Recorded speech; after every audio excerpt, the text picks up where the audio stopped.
यकीन मानो हॉलीवुड में हर एक वीकेंड कोई ना कोई स्लैशर मूवी जरूर रिलीज होती है, क्योंकि दर्शक हॉलीवुड की स्लैशर मूवीज देखना बहुत ही ज़्यादा पसंद करते हैं।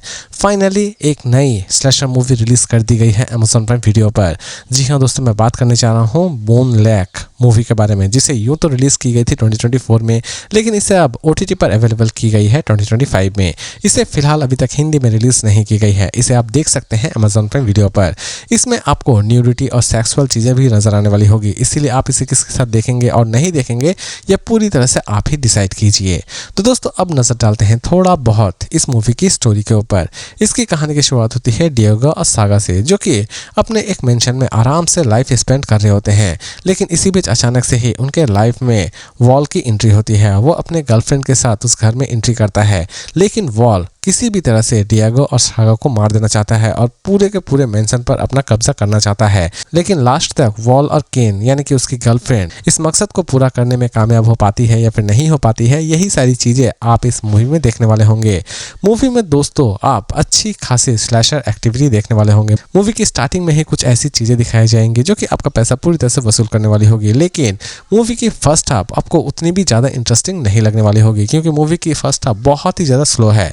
लेकिन जहां तक इसकी सेकंड हाफ है दोस्तों, इसकी सेकंड हाफ आपको बहुत ही ज़्यादा पसंद आने वाली होगी। प्लस जितने भी एक्शंस आप देखने वाले होंगे वो सारे के सारे एक्शन एक्चुअल में सेकंड हाफ में ही आप देखने वाले होंगे। फर्स्ट हाफ सिर्फ और सिर्फ बातचीत में ही बीतने वाली होगी। तो दोस्तों फाइनली आप बात करते हैं कि ये मूवी मेरे लिए कैसी रही। तो दोस्तों ये मूवी रही मेरे लिए काफ़ी हद तक अच्छी। इसमें मैंने अच्छी खासी स्लैशर एक्टिविटी एंजॉय की।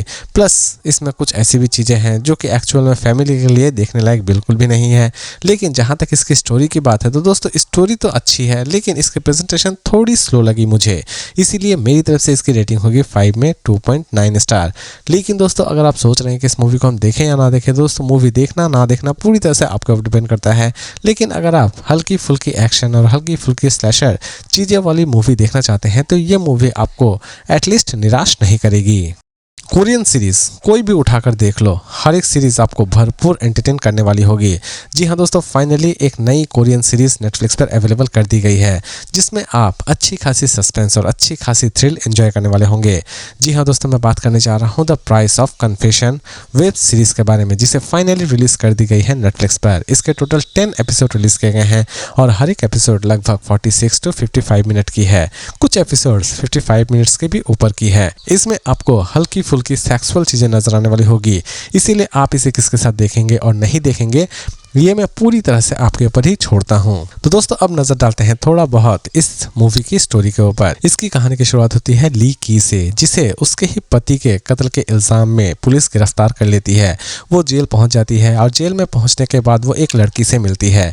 वो लड़की एक्चुअल में एक टीनेज लड़की है और वो लड़की ली की से बस यही बोलती है कि मैं तुम्हारे कत्ल का इल्जाम अपने सर ले लूंगी, लेकिन इसके लिए भी तुम्हें कुछ ना कुछ चुकाना पड़ेगा। और वो लड़की ली की पूरी खून का इल्जाम अपने सर ले लेती है।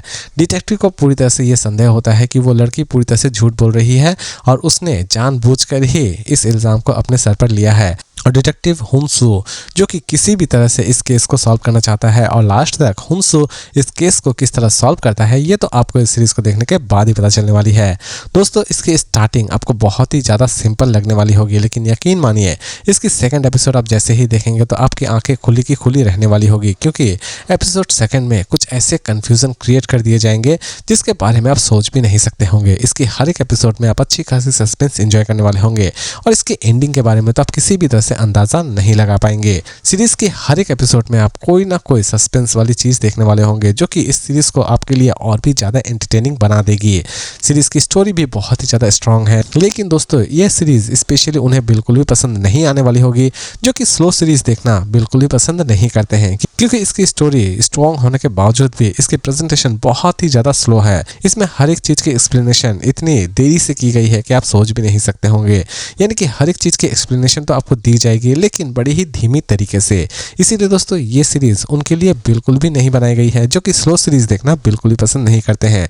अदरवाइज अगर आप अच्छी खासी सस्पेंस और अच्छी खासी थ्रिल देखना चाहते हैं किसी सीरीज में तो ये सीरीज आपके लिए एक परफेक्ट ऑप्शन हो सकती है। फाइनली अब बात करते हैं कि ये सीरीज मेरे लिए कैसी रही।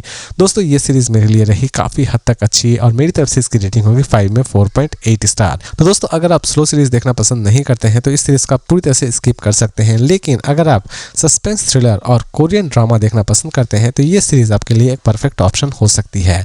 तो दोस्तों इसी तरह के इंटरेस्टिंग और सिंपल रिव्यूज के साथ फिर मिलते हैं एक नई वीडियो में।